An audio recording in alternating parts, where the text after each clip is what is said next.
மண்ணுக்கும் மக்களுக்கும் வணக்கம். மேடையில் இருக்கும் சாதித்த கலைஞர்களுக்கும் பத்திரிகை மீடியா உறவுகளுக்கும் சிறப்பு வணக்கம். நான் இங்கே சந்தோஷமாக வாழ்த்துறதுக்கு தான் வந்தேன். Prabhakaran, we use to call captain தான் நாங்கள் கூப்பிடுவோம் அவங்கள. இதில் ஒரு சின்ன ஸ்டோரி இருக்குது, சொல்லட்டுமாடா? ஓகே, சொல்கிறேன். ஜாலியாக நான் வந்து சிங்கப்பூரில் வேலை பார்த்துட்டு இருந்தேன். எங்கள் அண்ணனுக்கு பொண்ணு பார்த்துட்ருக்கோம். பொண்ணு பார்த்துட்டு வந்துட்டாரு. பொண்ணு ஓகேவா சொல்லணுமானா மாப்பிள்ளையோட தம்பி சொல்லணும்னு சொல்லி அந்த வீட்டில் சொல்லியிருக்காங்க. மாப்பிள்ளை ஓகேவானா பொண்ணோட தம்பி வந்து பார்க்கணும்னு சொல்லிட்டாங்க.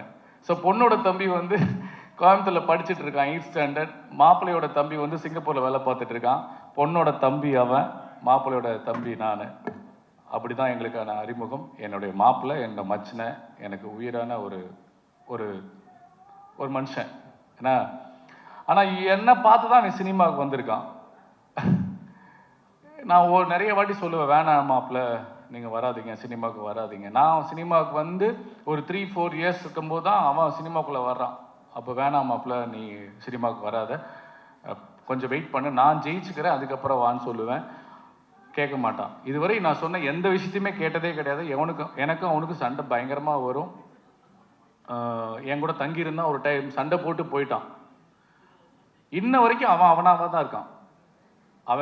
அவன் ஒரு விஜய் நான் சொல்கிறேன் இல்லையா, ஒரு வாட்டி என் முடிவு பண்ணிட்டேன், என் பேச்சு நானே கேட்க மாட்டேன்ற மாதிரி. அவன் கேரக்டரை எப்படி தான் எக்ஸ்ட்ரா பண்ண மாட்டான்.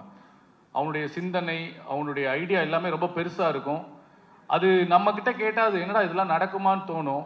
ஆனால் எப்படியாவது முட்டி மோதி அதை நடக்க வைக்கிறதுக்கு முயற்சி பண்ணுவான். இன்னைக்கு சக்ஸஸ் பண்ணியிருக்கான். ஒரே ஒரு வாட்டி நீங்கள் கை தட்டினீங்கன்னா எனக்காக அவனுக்கு இனிமேல் லைஃப் நல்லா இருக்கணும்னு கடவுளை நான் வேண்டிக்கிறேன். உங்கள் வெப்சீரிஸில் ஒரு டைலாக் போன போக்கில் சொல்லியிருப்பீங்க, சூப்பரான அரசியல் சொல்லியிருப்பாங்க. இந்த விமான நிலையெல்லாம் ஒருத்தர் அவருடைய இடத்த எழுதி கொடுக்காம யாருமே ஒன்றும் பண்ண முடியாது, அது சென்ட்ரல் கவர்மெண்ட்டாக இருந்தாலும் சொல்லி ஒரு சின்ன வார்த்தையை அழகாக ஒரு டைலாக்காக சூப்பராக சொல்லியிருப்பீங்க சார். அதுக்காக எங்கள் தமிழக வெற்றி கழக தலைவர் விஜய் அண்ணா வந்து பெருசாக போராடிட்டு இருக்காரு. அங்கே இருக்கவங்கள ஓட்டாக பார்க்காம 10,000 குடும்பம்னு பார்க்காம ஒரு மிகப்பெரிய ஒரு பெரிய போராட்டத்தை எடுத்து கையில் எடுத்து சட்டமன்றத்துக்கு கூட உள்ள போகிற அளவுக்கு கூட முயற்சி பண்ணிட்டு இருக்காரு.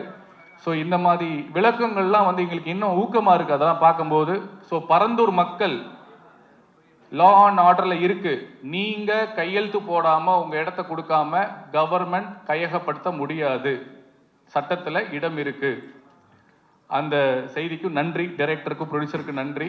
அண்ட் போன வாட்டி ப்ரெஸ் மீட்டில் வந்து ஒரு பத்திரிகையாளர் என்ன அரசியல் பேசாதீங்க அப்படின்னு சொன்னார். எனக்கு டக்குன்னு ஸ்ட்ரக் ஆகிட்டேன், அடுத்து பதில் சொல்ல முடியல. அதுக்கு ஒரு சின்ன விளக்கம் கொடுக்கணும்னு ஆசைப்படுறேன். அந்த படத்தில் அரசியல் இருந்துச்சு, அது ஒரு காட்சி இருந்துச்சு, அதனால தான் பேசினேன் நான். அரசியல் இந்த ஆடியோ லான்ச்சில் வந்து நான் சொன்னேன், கலையும் அரசியலும் இல்லாமல் வாழ்க்கை முழுமையடையாது. எத்தனையோ நடிகர்கள், எத்தனையோ இயக்குநர்கள் அரசியல் பேசுகிறாங்க, ஆனால் யாருமே கேள்வி கேட்க மாட்டுறாங்க. பெரிய பெரிய நடிகர்களாக இருக்கட்டும், பெரிய பெரிய இயக்குநர்கள் எல்லாமே அரசியல் பேசியிருக்காங்க, யாருமே தடுக்கல. அப்போ நான் மட்டும் ஏன் அரசியல் பேசக்கூடாதான்னு ஒரு கேள்வி வந்தது. அதனால மீண்டும் நான் அந்த படத்தை அரசியல் பேசுவதற்காகவோ சுய அரசியல் விளம்பரத்துக்காகவோ பேசல. ஒரு சிட்டிசன், ஒரு பொறுப்புள்ள மனிதனா அந்த கேள்வியை நான் கேட்டேன். நல்லதையே நினைப்போம், நல்லதையே விதைப்போம், நல்லதே நடக்கும். நன்றி, வணக்கம். சினிமா உலகை ஃப்ரேம் பை ஃப்ரேம் படம் பிடித்து காட்டும் தந்தி சினிமா சேனலை இப்போவே சப்ஸ்கிரைப் பண்ணுங்க.